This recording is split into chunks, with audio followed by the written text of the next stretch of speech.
Back again with Kent State coach Rob Senderoff, going through the NCAA tournament field and looking at the brackets.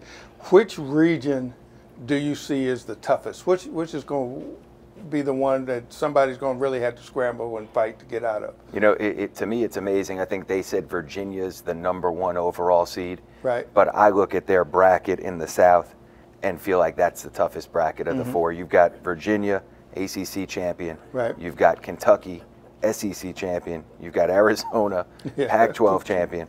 And then obviously Tennessee, who finished second in the SEC. Yeah. And UC, you know, Cincinnati, who Right. has dominated their league and had 30-4 on the season. So I look at that and say Virginia is the #1 seed overall to have that bracket. I think that's the toughest bracket. And then I'd follow that with the Midwest because of Michigan State, Duke, and Kansas. You know, the one I looked at that caught my eye, because I think there are just not too many teams that have staying power in the bracket. I'm looking at it from another angle. I agree with you about the South, however. But the East, I think, is the most wide open because, again, I don't see a lot of teams with staying power that can make it all the way through. The team that I like, that I think a lot of people are missing there, that makes that region, is going to be Texas Tech. I think there's going to be, I think if you're going to see a lot of upsets, you're going to see it in that region because, again, you know, Villanova's got some injury issues and some depth issues. I think West Virginia, I don't know if their style of play can hold up over the course of the whole tournament. Wichita State, I may be able to get onto them as the tournament goes on, but right now I'm a little soft with them. And like I say, I think Texas Tech is the one team that can maybe emerge out of that. But that, you know, I think though. I like your comment with upsets, except Villanova. Villanova is Villanova. I just think we don't. I think sometimes people out here, we don't quite understand how good they are. Yeah, and they've won it without NBA players. Yes. They have an NBA player on their team.